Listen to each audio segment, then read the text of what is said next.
अस्सलामुअलैकुम, welcome to honey kitchen dot. आप देख रहे हैं हनी किचन और मैं हूं आपके साथ आपका अपना शेफ हनी। व्यूअर्स, उम्मीद करता हूं आप जहां भी होंगे अपने अहले खाना के साथ अल्लाह के हिफ्ज़ अमान में होंगे। आज हम आपके साथ घर पर जमा की हुई मलाई में से मैक्सिमम घी निकालने की एक बहुत ही आसान ट्रिक शेयर करेंगे। ना ही मिक्सर का इस्तेमाल करेंगे, ना ही मशीन का इस्तेमाल करेंगे। मलाई को जलाए बिना, मखे बिना, बीट किए बिना घी को निकालेंगे और वो भी मैक्सिमम घी। जितनी मलाई है तकरीबन उसके करीब करीब ही घी तैयार करेंगे। घी के साथ साथ मावा भी निकलेगा, उस मावे से पनीर बनाएं।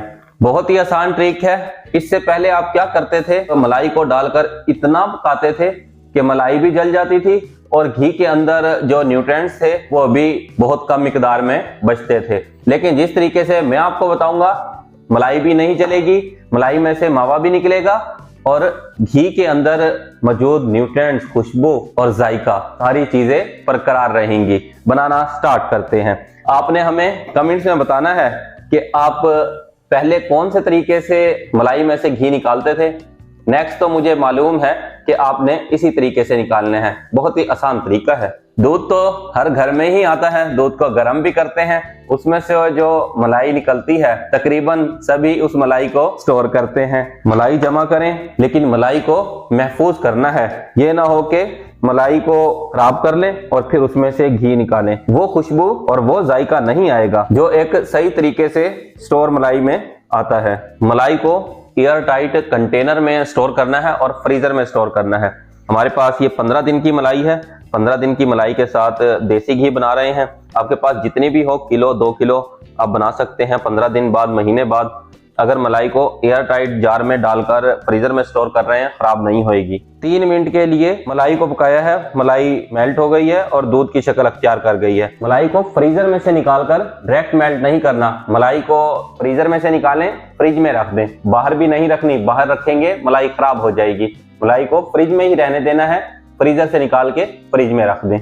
मलाई को ठंडा होने देते हैं। आपको एक ट्रिक बताऊंगा किस तरह मैक्सिमम घी हासिल करना है। कमर्शियल लेवल पर इसी ट्रिक का इस्तेमाल करके मैक्सिमम घी निकालते हैं। 5 मिनट के लिए छोड़ दिया था। मलाई इस टाइम दूध बन चुकी है। हाथ को अच्छे से वॉश करें, फिंगर डालें मलाई में। अगर 5 सेकंड तक आपकी उंगली टेम्परेचर बर्दाश्त कर सकती है तो इसका मतलब है temperature 45 degree C to 50 degree C है और ये बेस्ट टेम्परेचर है खट्टा लगाने का। 1 किलो मलाई में 2 खाने के चम्मच दही ऐड करनी है। मलाई ज्यादा है, दही भी ज्यादा डालनी है। 1 किलो में 2 खाने के चम्मच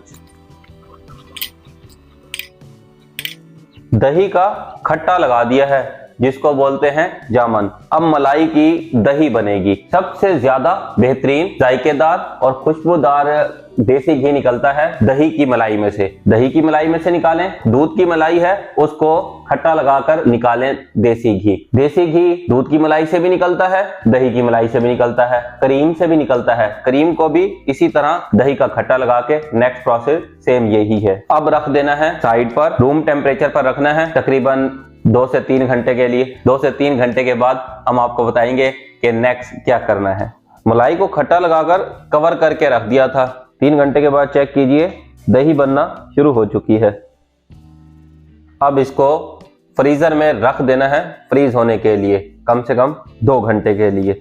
मलाई को दही का जामन लगाने के बाद गाढ़ा किया था। जैसे ही मलाई गाढ़ी हुई थी 2 घंटे के लिए फ्रिज में रख दी थी।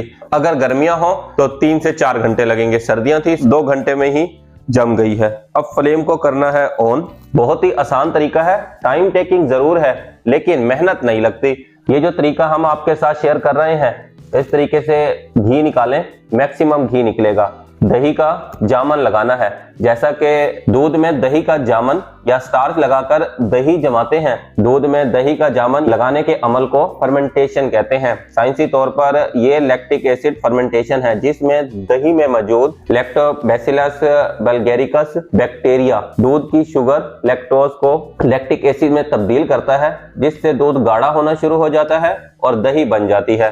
आप मलाई को इतना गर्म करते हैं कि मलाई सारी जल जाती है। कम घी निकलता है। अगर 1 किलो मलाई है तो उसमें से 1.5 पाव के करीब ही घी निकलता है। लेकिन जिस तरीके से हम बता रहे हैं, 1 किलो ना सही, 1 किलो के करीब करीब घी लाजमी निकलेगा। मावे को मेल्ट कर लेना है। जैसे ही मावा मेल्ट होता है तो फिर इसके अंदर हम आपको बताते हैं कि क्या मैजिक करने वाले हैं। मावे को 4 से 5 मिनट के लिए खाया है। एक बॉईल आ जाए फ्लेम को कर देना है ऑफ। अब छोटा सा एक काम करना है, यही ट्रिक है। ऐड करनी है बर्फ ऐड कर दें या चिल वाटर ठंडा पानी ऐड कर दें। ठंडा पानी ऐड करने से जल्दी से ठंडा भी हो जाएगा। काम को आसान करें, जल्दी से ठंडा करें। 1 किलो में 1 गिलास के करीब बर्फ डालनी है और 1 गिलास ही पानी डाल देना है। चेक कीजिए, ये सारी पनीर बनेगी। ऊपर बटर आ जाएगा, नीचे पनीर और लस्सी रहेगी। एक स्टील का गिलास लें, पानी डालें। पानी डालकर एक साइड पर जगह बनाकर रख दें। पानी डालने से गिलास अनबैलेंस नहीं होएगा, गिरेगा नहीं। ठंडा होने देते हैं। अगर आपके किचन में फैन है तो फैन चला दें। फैन चलाएंगे जल्दी ठंडा हो जाएगा। कमर्शियल लेवल पर इसी तरीके से बनाया जाता है। दही की मलाई के साथ भी बनाते हैं, दूध की मलाई के साथ भी बनाते हैं, क्रीम के साथ भी बनाते हैं। कमर्शियल लेवल पर ज्यादातर क्रीम के साथ बनाते हैं। घरों में आप डिफरेंट तरीके से बनाते हैं, वो तरीके भी गलत नहीं है, लेकिन उन तरीकों से मैक्सिमम घी नहीं निकलता। मैक्सिमम घी निकालने के लिए निहायत ही आसान तरीका आपको बताया है। मैंने फैन चला दिया है, ठंडा हो जाएगा। जैसे ही ठंडा होएगा तो इसको रख देंगे फ्रिज में। कम से कम 2 से 3 घंटे के लिए फ्रिज में रखेंगे। 1 घंटे के लिए रूम टेम्परेचर पर रखा था और 2 घंटे के लिए फ्रिज में रख दिया था। सर्दियां हैं 2 घंटे के लिए रखा है, अगर गर्मियां हो तो 3 से 4 घंटे लगेंगे। अब इस गिलास को निकाल लेना है। 3 चीजें तैयार हुई हैं। ऊपर मक्खन है, नीचे लस्सी और पनीर है। ये साइड पे जो गिलास रखा था इसी जगह से सारी लस्सी और पनीर निकाल लेनी है। ये सारा ऊपर मक्खन है, मक्खन को निकाल लेना है। हमने जल्दी से डाला है इसलिए टूट गया है, अदरवाइज टूटता नहीं है। पानी डाल डाल के निकालेंगे। नीचे पनीर है, वे अलग हो गई है, और ये मक्खन है। तीनों चीजों को अलग कर लेना है। लस्सी को डालते हैं वापस, वे को डाल दिया है वापस इसी कढ़ाई में, और 1 गिलास पानी भी ऐड किया है। दोनों फ्लेम को करना है ऑन। फ्लेम को वेरी लो रखना है और फिर मेल्ट कर लीजिएगा। लो फ्लेम पर मेल्ट करना है। मेल्ट होकर बन जाएगा देसी घी। हमने आपको कहा था कि मैक्सिमम घी हासिल होगा, और आप चेक कर सकते हैं घी भी हासिल हो गया है, पनीर भी। देखें जी, बटर मेल्ट होता जा रहा है और ये घी बन जाएगा। लास्ट में इसको छान लेंगे। बटर को गर्म किया है, बटर घी बन चुका है। उसी बाउल में छान रहे हैं जिसमें मलाई थी। किचन का साफ मलमल का कपड़ा लेकर उसमें डालकर छान लीजिएगा। घी नीचे चला जाएगा और जो इसमें थोड़ी बहुत पनीर है वो कपड़े में रह जाएगी। देसी घी तैयार है। 2 किलो से थोड़ी सी कम मलाई थी। घी तैयार हुआ है, ये तकरीबन 1.5 किलो से ज्यादा है। 80 to 90% घी इस तरीके से निकलता है। ये गर्म हो चुका है। अब इसमें ऐड करेंगे सिरका। थोड़ा थोड़ा सा सिरका ऐड करें और चलाते रहें। सिरका ऐड करें और चलाएं, सिरका ऐड करें और चलाएं। 4 से 5 टेबलस्पून सिरका डालना है। पनीर अलग हो चुकी है, अब इसको भी छान लेना है। पनीर को छानने के बाद पनीर के ऊपर पानी डालेंगे ताकि इसमें जो सिरके का खट्टापन है वो सारा का सारा खत्म हो जाए। इस मेथड से पनीर भी चेक करें कितनी सारी पनीर निकली है। सिरका ऐड किया था। सिरका ऐड करने के बाद इस लस्सी को आटा गूंदने के लिए इस्तेमाल कर सकते हैं। बहुत ही सॉफ्ट नरम मुलायम रोटी बनेगी।